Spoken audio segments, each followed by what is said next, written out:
What if everything you've been told about debt and retirement is setting you up for financial disaster? I know that sounds extreme, but hear me out. Your entire life, you've probably been taught that walking into retirement with any debt is irresponsible, even reckless. Financial advisors have preached the debt-free gospel. Your parents drummed it into your head, pay off every penny before you stop working. And you've likely spent sleepless nights staring at that mortgage balance, feeling guilty every time you don't throw every available dollar at it. But here's what nobody's telling you. The financial landscape has fundamentally changed, and the rules that worked for previous generations could actually destroy your retirement security today.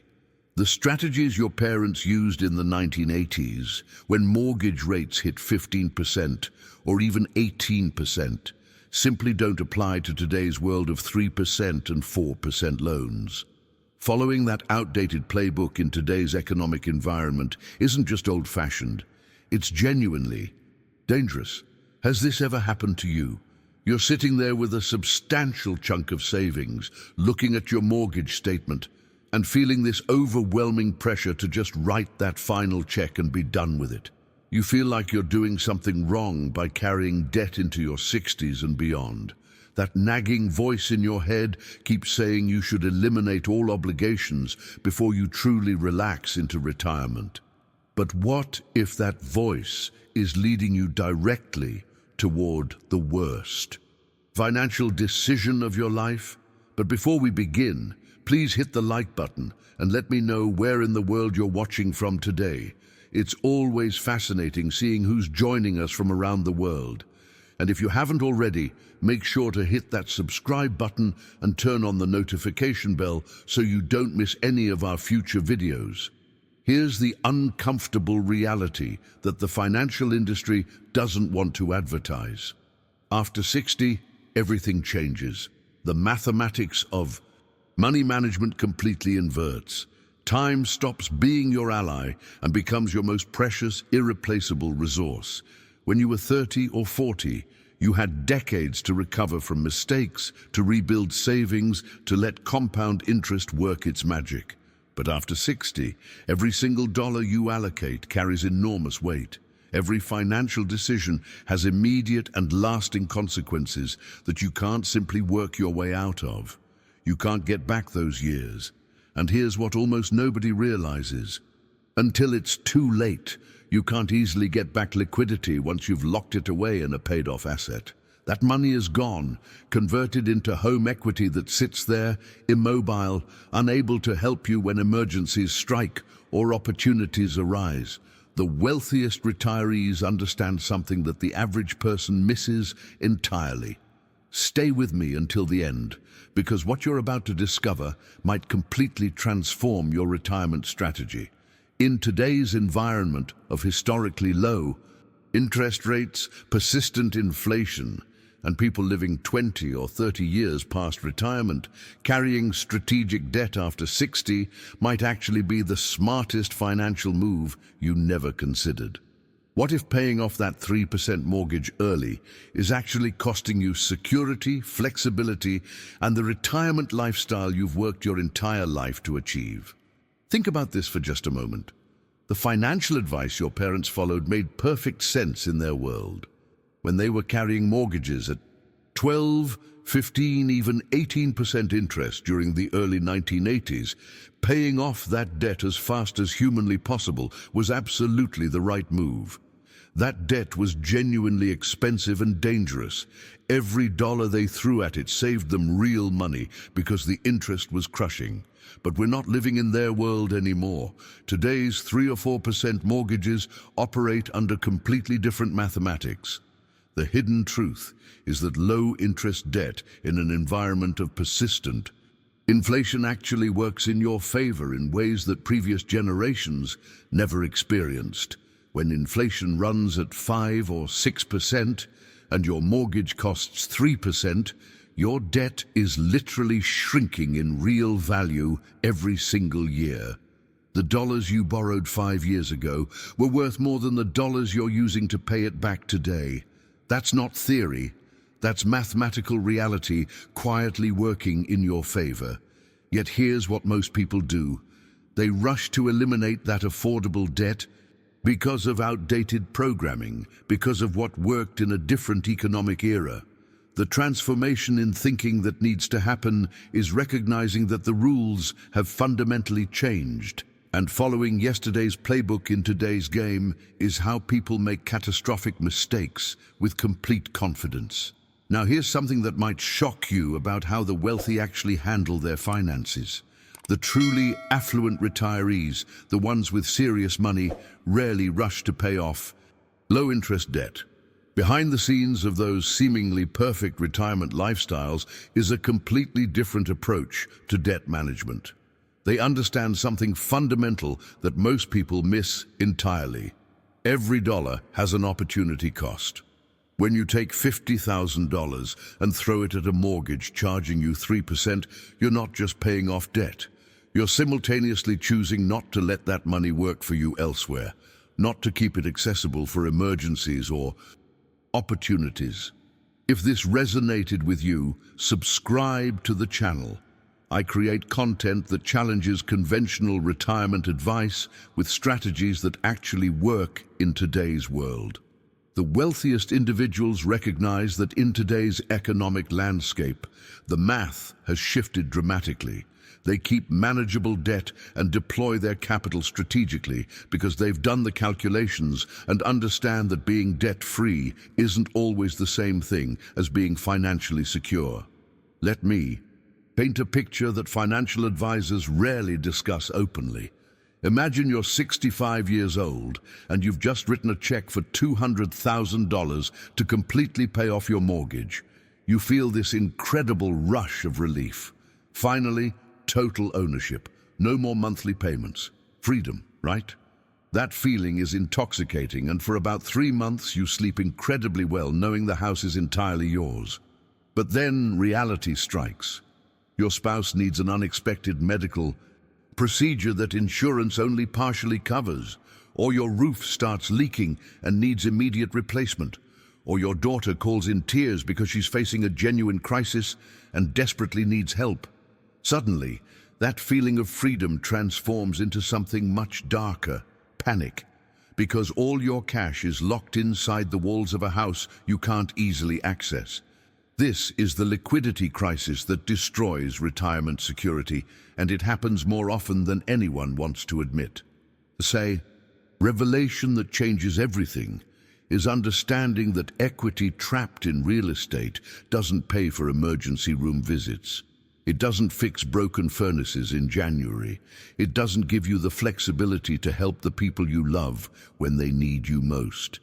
The impact of this decision extends far beyond simple mathematics because it affects your autonomy, your choices, your ability to respond to life as it actually unfolds rather than as you hoped it would.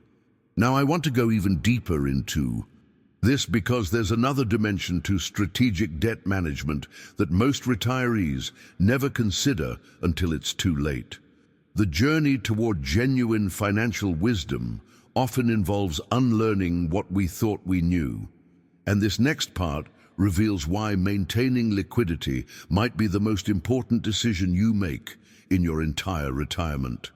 Write in the comments, liquidity first, if this perspective is starting to shift how you think about debt and retirement security. Here's the fundamental truth that nobody wants to say out loud because it goes against everything we've been conditioned to believe. Liquidity isn't just important in retirement, it's survival.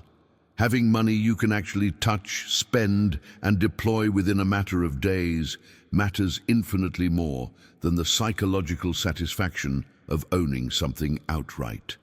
This is the mindset shift that separates people who thrive in retirement from those who struggle despite having significant net worth on paper.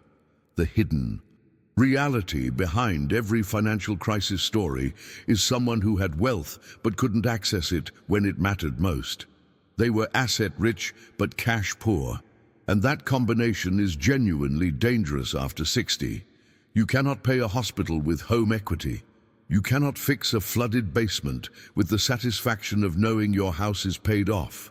You cannot help your grandchild with college tuition by pointing to your mortgage-free status. Money needs to be liquid, accessible, and available to actually serve its purpose in your life. This is where the transformation in understanding needs to happen. We've been culturally programmed to believe that debt-free living is the ultimate achievement, even when it leaves us dangerously vulnerable. The journey toward financial wisdom involves recognizing that being debt-free but cash-poor isn't freedom at all. It's fragility disguised as responsibility. The real power lies in maintaining accessible resources while managing obligations strategically. The wealthy understand this at a level most people never reach. Behind the scenes of their financial decisions is a completely different calculus. They recognize that every single dollar deployed in one direction is simultaneously a dollar that cannot be deployed somewhere else. This is opportunity cost, and it's one of the most powerful concepts in all of personal finance, yet somehow it gets ignored in almost every conversation about paying off debt. When you take $50,000 from your savings and throw it at a mortgage that's charging you 3% interest, you're not just eliminating debt, you're making an active choice.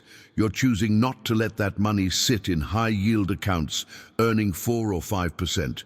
You're choosing not to have it available in a diversified portfolio, potentially earning 7 or 8%. You're choosing not to keep it accessible for the inevitable surprises that life will throw at you in the coming years. Every one of those choices has consequences that compound over time. The revelation that changes everything is understanding that once you convert liquid cash into home equity, getting it back out is neither easy nor cheap. If you pay down your mortgage and then 6 months later realize you need that money, you have exactly 2 options. Sell your home, which nobody wants to do, or apply for a home equity loan or line of credit. And here's what that second option actually looks like in practice. You'll go through underwriting again, submit financial documentation, wait for approval based on your retirement income, and if you do get approved, you'll pay origination fees, closing costs, and almost certainly a higher interest rate than your original mortgage. You're essentially paying a premium to access your own money, and that's assuming the bank even approves you. This is the illiquid equity trap that catches so many retirees off guard. They make an irreversible decision in a moment of emotional satisfaction, and then circumstances change, as circumstances always do. The impact of that single decision ripples through the rest of their retirement because they've permanently reduced their financial flexibility. What felt like winning the game actually put them in a more precarious position than they were before. The transformation in perspective happens when you stop viewing your mortgage payment as this burden you need to eliminate and start seeing it as the cost of maintaining financial flexibility and opportunity. That monthly payment might actually be buying you something far more valuable than you realized: the ability to respond to whatever comes next. Drop a comment saying flexibility matters if you're beginning to see why accessible cash might be more important than a paid-off house. There's another aspect of this entire equation that people completely overlook when they're rushing to eliminate debt. If you're already receiving Social Security, if you have a pension kicking in, if you've set up annuities that provide guaranteed monthly income, then you already have built-in debt coverage. Those checks arrive like clockwork every single month, whether you owe money or not. Your mortgage payment isn't this unpredictable variable that might overwhelm you. It's a fixed expense being covered by predictable income streams that you've already secured. So here's the question that should be keeping you up at night instead of your mortgage balance. Why would you drain your liquid savings, your flexibility, your emergency fund, your opportunity capital to eliminate debt that your guaranteed income can easily service? The logic breaks down completely when you examine it honestly. You're sacrificing liquidity that could save you in a crisis just to achieve a symbolic milestone that doesn't actually improve your financial position. Behind the scenes, this is how people end up in genuinely difficult situations despite having done everything they were told to do. The transformation in mindset happens when you recognize that financial security isn't about eliminating all obligations. It's about creating a structure that can withstand whatever life throws at you. Having zero debt, but also having zero cash reserves, means you're one unexpected expense away from crisis. That's not security. That's fragility with a nice label attached to it. Real power comes from maintaining accessible resources while managing your obligations strategically, keeping your options open, preserving your ability to respond and adapt. Now here's an economic phenomenon that's happening right now, working silently in your favor if you understand it, and working against you if you don't. We're living through a period where inflation is actually paying down your debt for you, and most people are fighting against this gift without even realizing it. Think about the mathematics for just a moment. If you're carrying a mortgage at 3 or 4% interest, but inflation is running at 5, 6, or even higher, your debt is literally shrinking in real purchasing power every single year. This isn't some abstract financial theory or complicated economic concept. This is straightforward arithmetic that you can verify yourself.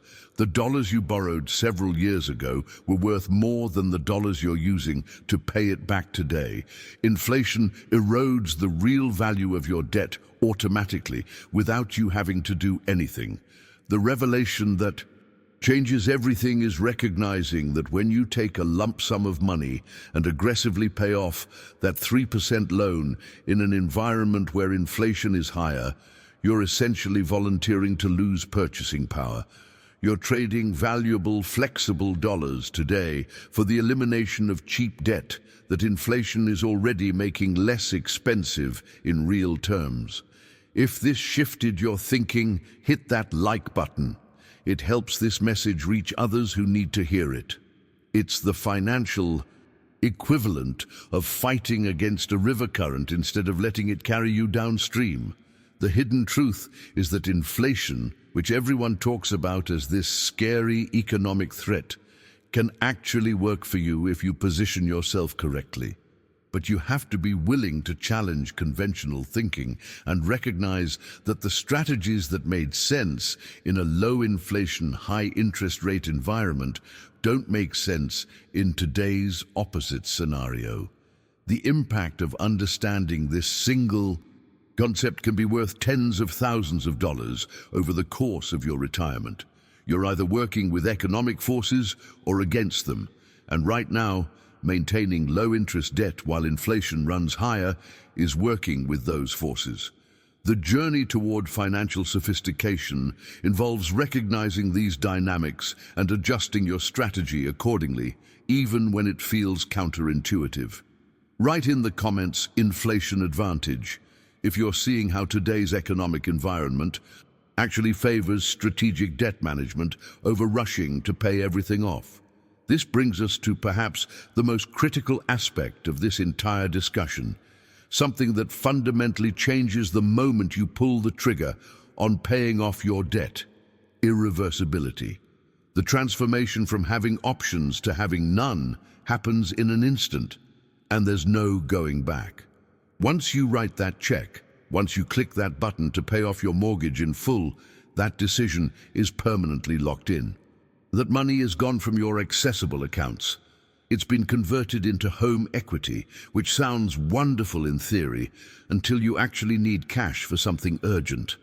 The hidden reality that catches people completely off guard is that you cannot simply reverse this decision when circumstances change. You can't call your mortgage company 3 months later and say, "Hey, remember that $100,000 I paid you?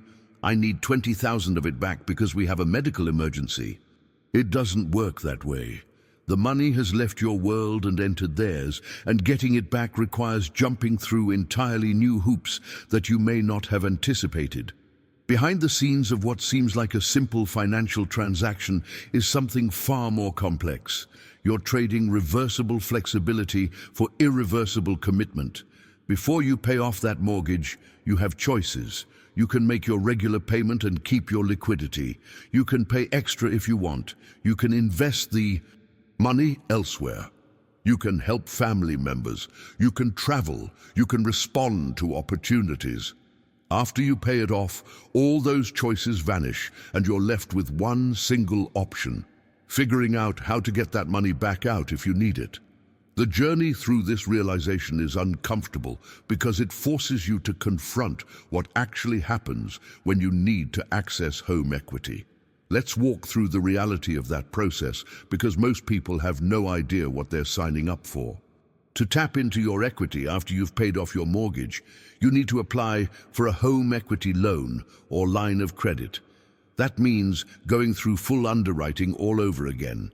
You'll submit tax returns, bank statements, proof of retirement income, and wait while the bank evaluates whether you're a good risk. And here's what almost nobody considers. You're now older, you're on a fixed income, and banks view retirees very differently than they view working professionals with growing incomes. The impact of this shift in how lenders see you can be enormous. You might not qualify at all, or you might qualify but at significantly higher interest rates than your original mortgage. And even if everything goes perfectly, you'll pay origination fees, appraisal costs, closing expenses, and various other charges just to access your own money. You're essentially paying a premium, often thousands of dollars, for the privilege of borrowing against wealth that you already own. The revelation here is that being house rich and cash poor isn't some neutral state. It's genuinely dangerous, especially after 60, when your ability to generate new income is severely limited. This is the trap that destroys retirement security for countless people every year. They make an emotional decision that feels good in the moment, and then life happens the way life always does. Unexpected expenses arise. Health situations emerge. Family members need help. Market opportunities present themselves. And suddenly they're stuck, unable to respond, unable to adapt, discovering too late that they've traded flexibility for rigidity at exactly the wrong time in their lives. The transformation in understanding that needs to happen is recognizing that financial decisions after 60 aren't really about the immediate transaction. They're about preserving your ability to navigate the next 20 or 30 years with dignity and options. What looks like winning by paying off all your debt can actually be setting yourself up for a much harder journey ahead. Put down "options matter" in the comments if you're realizing that maintaining financial flexibility might be more valuable than achieving a zero mortgage balance. There's a glaring contradiction in the traditional financial advice that almost nobody stops to examine. And once you see it, you can't unsee it. Every single financial advisor, every retirement planner, every money guru will tell you with absolute certainty that you need to maintain an emergency fund. They'll insist on it. 3 to 6 months of expenses, maybe even a year's worth, sitting in accessible accounts for the inevitable surprises that life throws at you.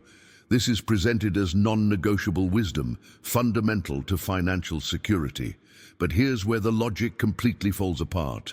Those same advisors will then turn around and encourage you to drain that emergency fund, plus your other savings, plus every available dollar you have, to achieve some symbolic debt-free status. The contradiction is absolutely staggering when you examine it closely. They're telling you that having accessible cash is critical for your security, while simultaneously pressuring you to eliminate that accessible cash to pay off low-interest debt. It makes no sense whatsoever, yet this is the standard advice being dispensed every single day. The transformation in thinking happens when you recognize that these two recommendations are fundamentally incompatible. You cannot simultaneously prioritize emergency liquidity and aggressive debt payoff. You have to choose, and the journey toward financial wisdom involves choosing the strategy that actually protects you rather than the one that simply sounds good. Behind the scenes of every financial disaster story is someone who followed advice that sounded responsible but left them vulnerable when circumstances changed. Now here's a dimension of this entire discussion that most people never consider, because tax planning isn't exactly exciting conversation material, but the impact on your actual financial position is enormous. Mortgage interest remains tax deductible, which means every dollar you pay in interest reduces your taxable income. For retirees who find themselves in higher tax brackets, perhaps because of required minimum distributions from retirement accounts, pension income, or investment gains, this deduction can be worth thousands of dollars annually. The hidden truth is that when you eliminate your mortgage, you simultaneously eliminate that tax benefit. You're now paying significantly more to the IRS because you've lost a legitimate deduction. Let's put some real numbers on this to make it concrete.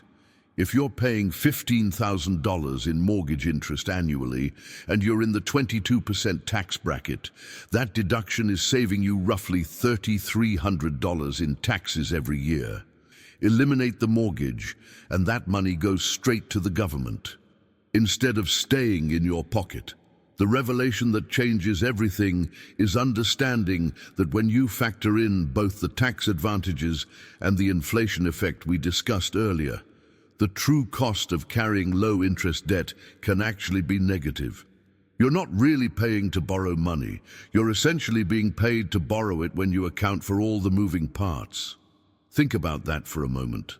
A 3% mortgage with tax deductions, bringing the effective rate down to maybe 2.3%, combined with inflation running at 5 or 6%, means you're coming out ahead by maintaining that debt rather than eliminating it.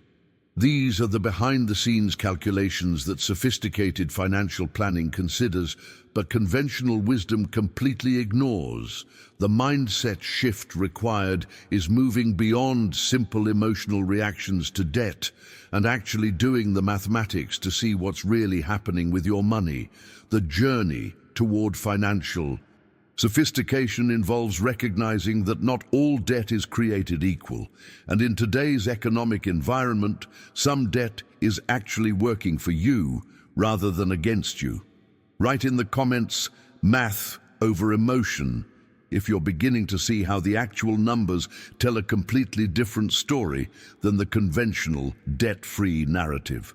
Let's talk about something that makes traditional financial advisors uncomfortable, because the arithmetic is so straightforward that it's hard to argue against. Imagine you have $100,000 sitting in savings and a mortgage at 4% interest. Conventional thinking screams at you to pay off that loan immediately, get rid of the debt, achieve that symbolic freedom. But what if you kept that mortgage and instead invested that $100,000 in a diversified portfolio, earning 7 or 8% annually? The math isn't complicated at all. You're paying 4% on one side and earning 7 or 8 on the other. That spread, that difference of 3 or 4 percentage points, represents real wealth accumulation that you forfeit the moment you eliminate the debt. Over 10 or 15 years, we're talking about tens of thousands of dollars in additional wealth that you're choosing not to create. The transformation in perspective happens when you stop seeing debt elimination as automatically positive and start seeing it as one option among several, each with its own financial consequences. Now, I can already hear the objections forming in your mind. Investment returns aren't guaranteed. Markets fluctuate. There's risk involved. You're absolutely right. They're not guaranteed. But here's the uncomfortable truth that nobody wants to say out loud. Neither is living long enough to fully enjoy a paid-off house. We're all taking calculated risks every single day just by being alive. The hidden reality is that the question isn't whether to take risks. It's which risks are actually worth taking in your specific situation. behind the scenes of what looks like conservative financial planning is often a different kind of risk entirely, the risk of being too conservative. Trying to eliminate all risk, trying to achieve perfect safety, often creates the biggest danger of all, which is running out of money while you're still alive and need it. The journey toward genuine financial security involves recognizing that risk cannot be eliminated, only managed intelligently. And sometimes what feels risky, like maintaining debt and investing your cash, is actually less risky than what feels safe, like draining your accounts to be debt-free. The revelation that should fundamentally reshape your approach is understanding the incredible value of optionality. When you maintain your minimum mortgage payments and maximize your liquid savings and investment accounts, you preserve something that's genuinely priceless: options. You can always decide to pay off that debt later if your circumstances change, if interest rates shift dramatically, if you simply change your mind about your strategy. That choice remains available to you as long as you have the cash. But once you've paid off the mortgage, once that money has been converted to home equity, you cannot reverse that decision without significant cost, time, and genuine hassle. The impact of losing optionality is something people rarely consider until they desperately need it back. Flexibility is the hidden currency of retirement. It's worth more than almost any other financial metric because it gives you the power to respond to whatever life throws at you. And life after 60 tends to throw quite a lot. Medical situations arise without warning. Family members face crises and need help. Investment opportunities present themselves at unexpected moments, or simply the desire to take that dream trip you've been postponing for decades suddenly becomes urgent as you realize your window is closing. Having accessible capital means you can say yes to what matters without having to liquidate investments at terrible times or beg for credit in emergency situations. This is freedom in its most practical form, the ability to make choices based on what you want rather than what you're forced into by lack of liquidity. The mindset shift required is recognizing that maintaining manageable debt while preserving capital isn't weakness or poor planning. It's sophisticated risk management that keeps your options open as long as possible. Drop a comment saying keeping options open if you're seeing why flexibility might be your most valuable asset in retirement. There's an aspect of this entire conversation that people find almost taboo to mention, yet it's critically important and needs to be addressed directly. We've been culturally conditioned to believe that dying with any debt is somehow shameful, that we're failing our heirs if we don't leave everything paid off and tied up with a perfect bow. The transformation in thinking that needs to happen is recognizing that this belief is rooted in emotion and social conditioning, not in financial reality or legal truth. Behind the scenes of estate settlement, the actual process looks nothing like what most people imagine. If you pass away with some remaining mortgage debt, your estate simply settles it from the proceeds of asset sales or other estate funds. It's a completely routine part of estate administration that happens thousands of times every day. Your heirs are not personally liable for your mortgage debt. That's not how it works. The estate handles it as part of the normal settlement process, and everyone moves forward. There's no shame, no scandal, no financial burden being passed to your children. The hidden truth is that this fear of leaving debt behind is keeping people from actually living their retirement years fully. The journey toward genuine financial wisdom involves asking yourself a fundamentally important question: would you rather spend your 70s and 80s living a constrained, restricted lifestyle, denying yourself experiences and enjoyment, all to leave a slightly larger inheritance? Or would you rather actually live your retirement, using your resources to create memories, to help your family while you're around, to see the impact it makes, and trust that your estate will be handled properly when the time comes? The revelation that changes everything is understanding that being the richest person in the cemetery has never been anyone's genuine goal once they actually think about it. Your children, if you've raised them with any financial intelligence at all, would probably rather inherit a smaller estate and have rich memories of parents who lived fully, who traveled, who were generous, who said yes to experiences and connections. The impact of watching parents sacrifice unnecessarily, living in unnecessary austerity just to maximize an inheritance, isn't the gift most people imagine it to be. What we're really exploring here is a fundamental shift in how we think about money's purpose in the final third of our lives. The mindset transformation required is recognizing that your money should serve your life and your experiences while you're here to enjoy them, not some abstract future scenario that you won't even be around to witness. This isn't about being reckless or irresponsible. It's about being honest about what actually matters and what your resources should be used for. The estate will handle whatever needs handling. That's what estate administration exists for. But the memories you don't create, the trips you don't take, the help you don't provide to family while you're alive, the experiences you postpone indefinitely because you're obsessively focused on leaving everything perfect, those can never be recovered. Behind the scenes of what looks like responsible estate planning is often people denying themselves life in service of an inheritance that their heirs would gladly trade for more time with parents who actually enjoyed their retirement years. The transformation in perspective happens when you realize that your ultimate legacy isn't the size of the estate you leave behind. It's the quality of the life you lived, the memories you created with people you love, and the example you set for how to actually enjoy the fruits of a lifetime of work, rather than hoarding everything in fear. This connects directly to understanding what your retirement money should actually be used for, and why maintaining some debt while living fully might be the wisest choice you could possibly make.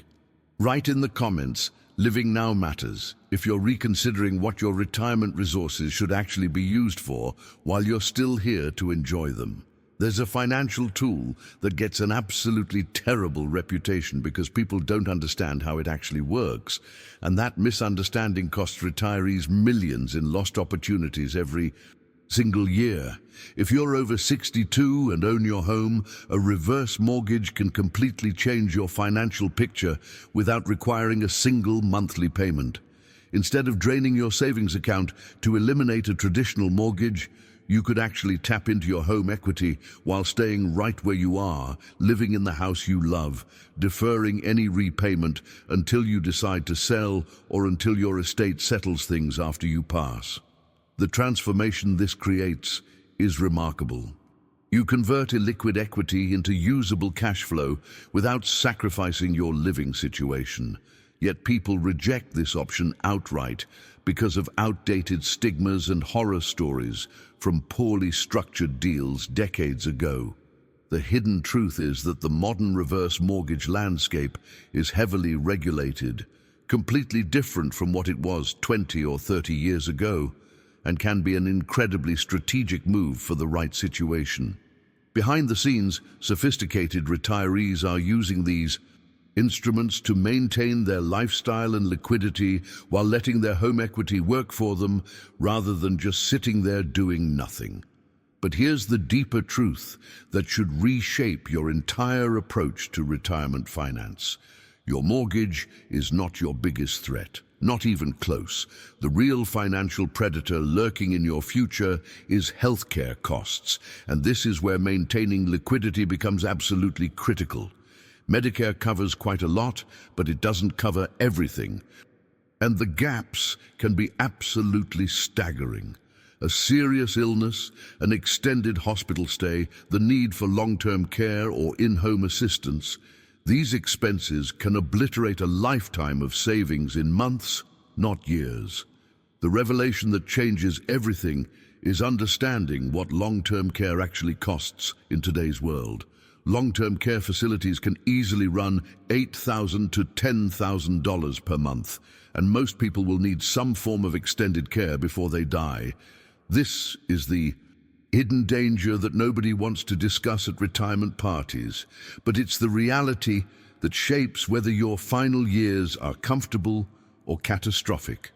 The journey through retirement requires prioritizing real threats over imaginary ones, and debt at reasonable rates is not the monster under the bed.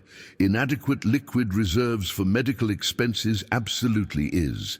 The impact of this realization should be immediate and profound. If you drain your liquid savings to pay off a 3% mortgage, and then 18 months later you need round-the-clock care or specialized medical treatment, where does that money come from? You cannot pay a nursing home with home equity. You cannot cover prescription costs with the satisfaction of owning your house outright.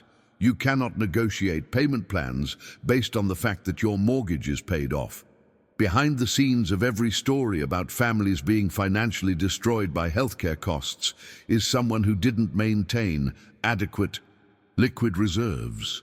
The transformation in thinking that needs to happen is recognizing that preserving accessible capital for healthcare contingencies is exponentially more important than achieving some symbolic debt-free status that leaves you cash poor when you need resources most. The mindset shift required is understanding that your 3% mortgage payment is manageable and predictable. Healthcare emergencies are neither manageable nor predictable, and they're far more likely to devastate your finances than carrying reasonable debt ever will. This connects to something fundamental that changes as you age, something that reshapes your entire relationship with financial risk and how you think about protecting yourself against the threats that actually matter. Put down healthcare reserves in the comments if you're beginning to see why maintaining liquidity for medical expenses might be more important than rushing to eliminate your mortgage debt. When you're 30 years old and you lose money in an investment or make a financial mistake, the solution is straightforward and obvious. You work longer, you rebuild, you recover over time. Time is on your side, and you have decades ahead to course correct and make up for any setbacks. But after 60, when your earning years are largely behind you, losing money doesn't mean working a few extra years. It means permanent lifestyle reduction. It means cutting back on things you've been looking forward to for decades. It means telling your grandchildren you can't help with college after all. The mindset shift required here is recognizing that your risk tolerance hasn't just changed as you've aged. It's fundamentally inverted from what it was in your accumulation years. The transformation in how you need to think about risk is complete and total.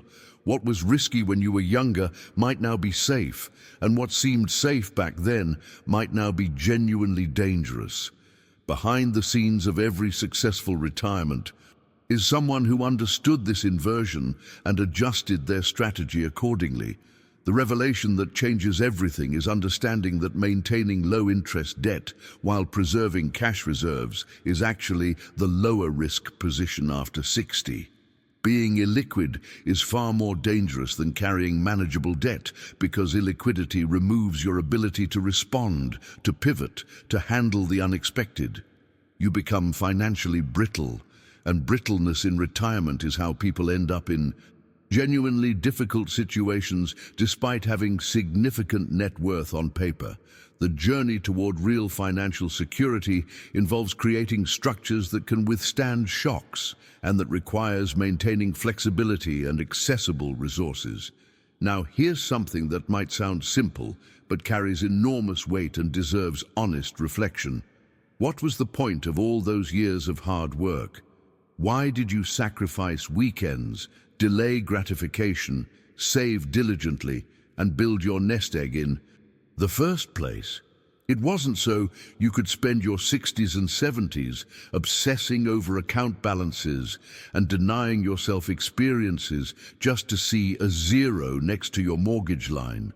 The hidden truth that people avoid confronting is that you've earned the right to actually live, not just exist in some austere holding pattern, waiting for permission to enjoy what you've built.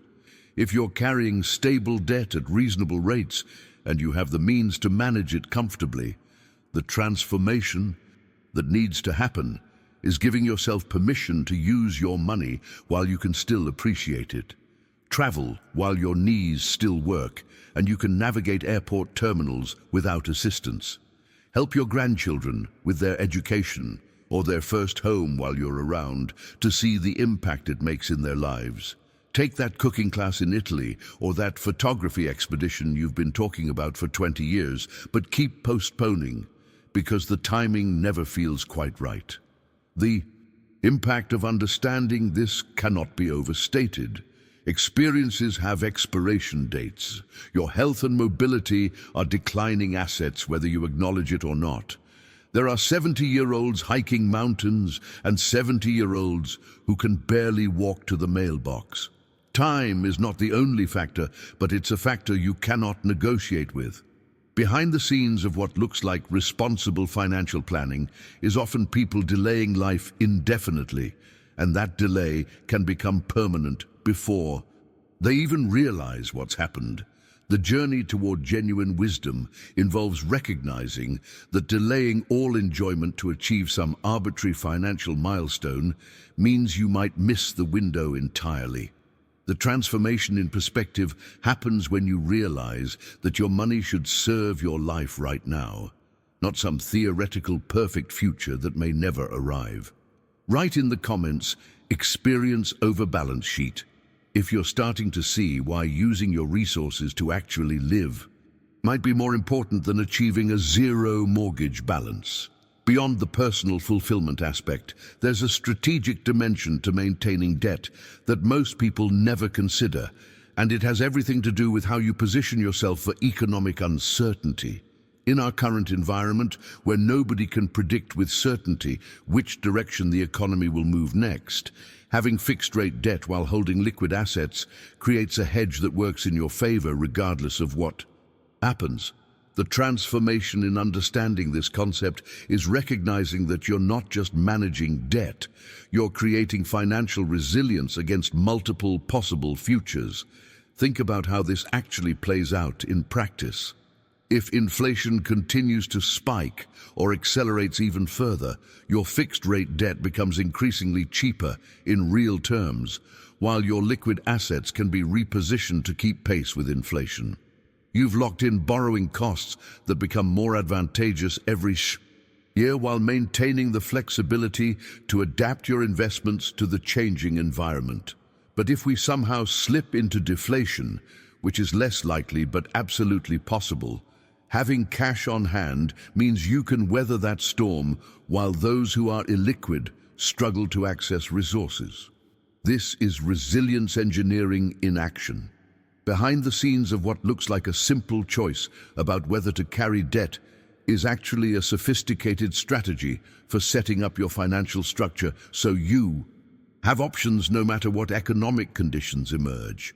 Debt, when properly managed and understood in context, stops being this burden you need to eliminate and becomes a tool for navigating genuine uncertainty. The journey toward financial sophistication involves recognizing these dynamics and positioning yourself strategically rather than emotionally. But there's an even more critical consideration that financial planners call sequence of returns risk, and it's absolutely crucial to understand if you want to protect your retirement from one of the most devastating scenarios possible. The hidden danger works like this. Imagine you retire at 65 and you've just written a massive check to eliminate your mortgage. You feel incredible about it. But then, 6 months into retirement, the market crashes 30 or 40%. Suddenly, you need money for living expenses, but your portfolio is down significantly and you have no liquid reserves because you spent them all paying off debt. Now you're forced to sell investments at the worst possible time, locking in losses, permanently reducing your portfolio's ability to recover. This sequence, retiring, experiencing poor returns early in retirement, and being forced to sell at the bottom, is one of the most devastating scenarios in all of retirement planning. The revelation here is that maintaining manageable debt while preserving your investment portfolio protects you from this exact nightmare.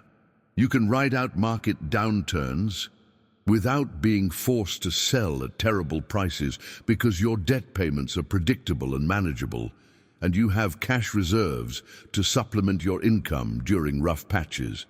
The impact of understanding this cannot be overstated. Cash flow management isn't just some technical term that financial advisors throw around to sound smart. It's the difference between a retirement that survives market volatility and one that gets permanently derailed by it. The transformation in thinking happens when you realize that the goal isn't to eliminate every obligation. The goal is to create a structure that can withstand whatever economic chaos the world throws at you over the next 20 or 30 years. What we're really exploring is how the wealthiest and most financially sophisticated retirees think about debt in ways that are completely opposite to conventional wisdom. And understanding their approach reveals strategies that can benefit anyone willing to challenge what they've been told their entire lives. Put down economic resilience in the comments if you're seeing how strategic debt management could actually strengthen your retirement position against economic uncertainty. Here's something that gets completely lost in all the debt is bad messaging that's been drilled into our heads for decades. Not all debt is created equal, and treating a 3% mortgage the same way you treat 20% credit card debt is financial malpractice. There's a universe of difference between these two types of obligations, and the transformation in thinking happens when you stop lumping all debt into one scary category and start evaluating each obligation on its actual merits and costs. High-interest consumer debt eating away at your finances with double-digit interest rates. That's financial cancer, and it needs to be cut out immediately without hesitation. Eliminate that aggressively. But low-interest, fixed-rate, tax-deductible mortgage debt at 3 or 4%, that's not your enemy. That's actually a sophisticated financial instrument that can work in your favor when deployed correctly in today's economic environment. Behind the scenes of how the wealthy manage their finances is this exact distinction. They eliminate destructive debt ruthlessly while maintaining strategic debt intentionally. The journey toward financial wisdom involves recognizing this critical difference. Credit card debt at 18 or 20% is stealing from your future with mathematical certainty. A mortgage at 3% in an inflationary environment with tax benefits is doing the opposite. It's a tool that preserves your flexibility while inflation and tax advantages work silently in your favor. Learning to distinguish between destructive debt and strategic debt is perhaps one of the most important financial skills you can develop, especially after 60, when every dollar's deployment matters more than it ever has before. This brings us to one of the most powerful concepts in all of finance, something that should fundamentally reshape how you evaluate every single monetary decision you make: opportunity cost. The hidden truth is that every dollar you deploy in one direction is simultaneously a dollar you cannot deploy somewhere else. When you take $100,000 and throw it at a 3% mortgage, you're not just paying off debt.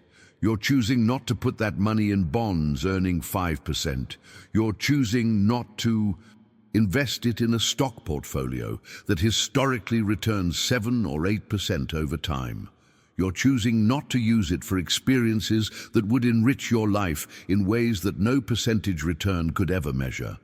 The revelation that changes everything is understanding that opportunity cost is always there, silently shaping outcomes. But most people never consciously consider it. They see eliminating debt as purely positive without weighing what they're giving up to achieve it. The impact of opportunity cost compounds over time, just like investment returns do. Money not earning returns for 10 or 15 years represents enormous lost wealth. Experiences not taken while you're healthy enough to enjoy them represent lost life satisfaction that you can never recover. But there's an even more fundamental risk that should dominate how you think about all of this. Medical advances, healthier lifestyles, better treatments for age-related diseases. All of this means that retiring at 65 and living to 95 is not some remote possibility anymore. It's increasingly common. That's 30 years your money needs to last, 3 full decades of expenses, healthcare costs, inflation eating away at purchasing power, and unexpected emergencies. The transformation in perspective happens when you realize that longevity risk is far more dangerous than the risk of maintaining a manageable mortgage. Dying with some debt isn't a catastrophe. Your estate handles it routinely. But running out of money at 85 while you're still alive and need care, that's an actual catastrophe that destroys quality of life when you're most vulnerable. Optimizing for the short-term psychological satisfaction of being debt-free, but leaving yourself vulnerable to outliving your money is the real financial disaster that should keep you up at night.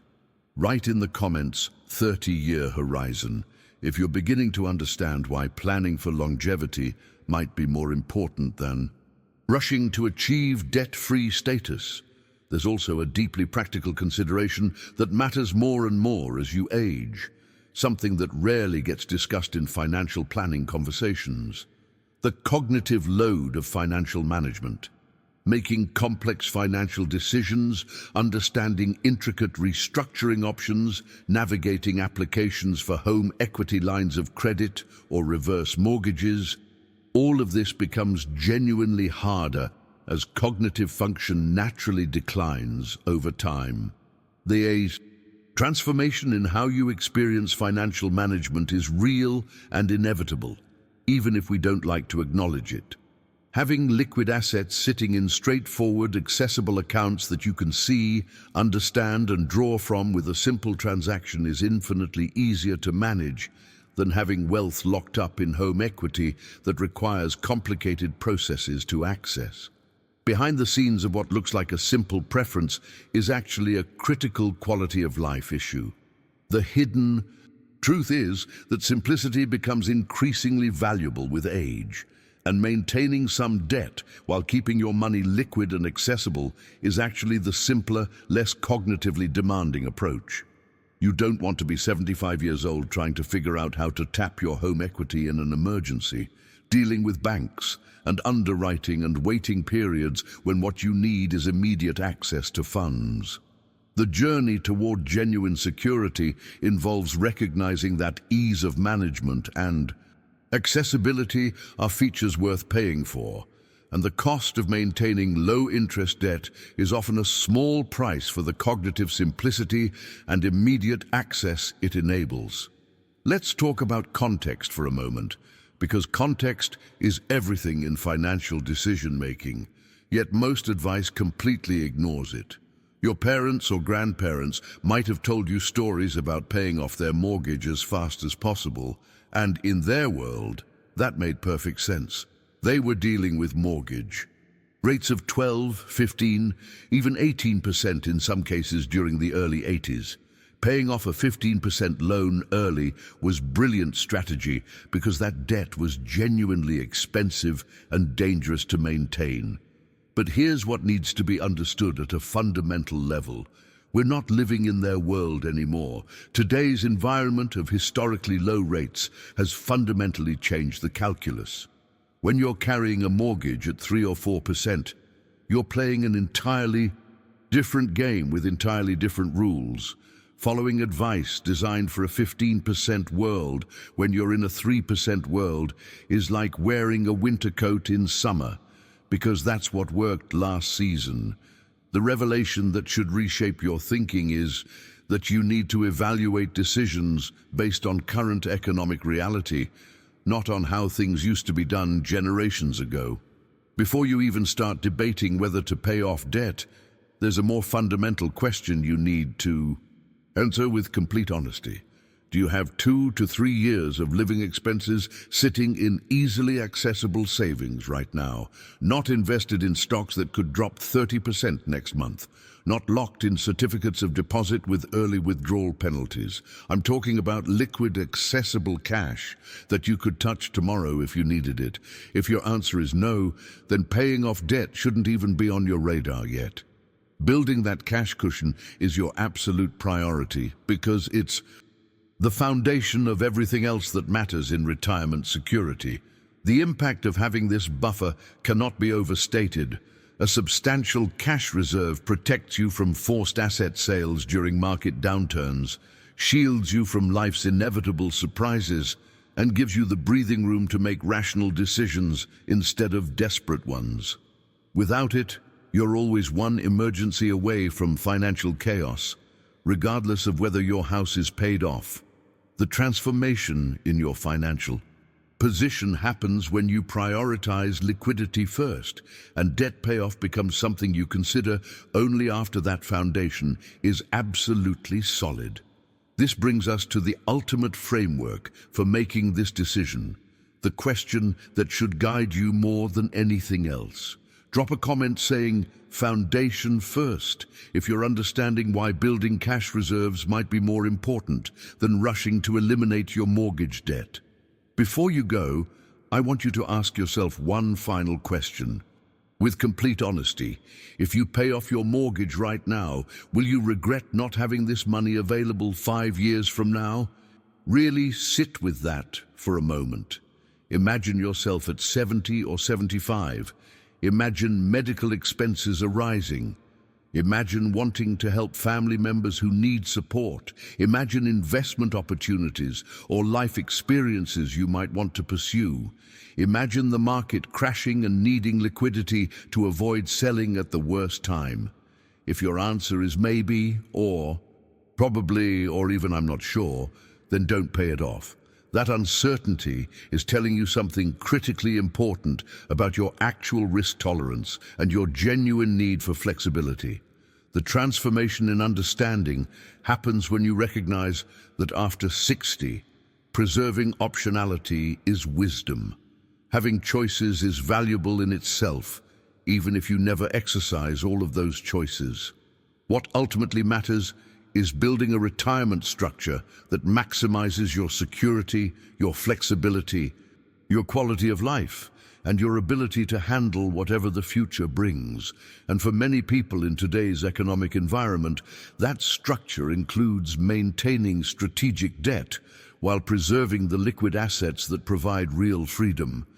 If you've made it this far, you're clearly someone who thinks deeply about these decisions rather than just accepting what everyone else is doing. That matters more than you might realize. I create content like this because people deserve to hear perspectives that challenge conventional wisdom, especially when that wisdom was designed for an economic reality that no longer exists. If this shifted your thinking even slightly, or gave you permission to question what you've been told your entire life, I'd genuinely appreciate it if you'd subscribe to the channel. I dive into retirement strategies and financial decision-making that goes beyond surface-level advice, getting into the nuance and complexity that actually matters when you're making choices that will affect the next 20 or 30 years of your life. Leave a comment saying, "Made it to the end," so I know you stuck with me through this entire journey.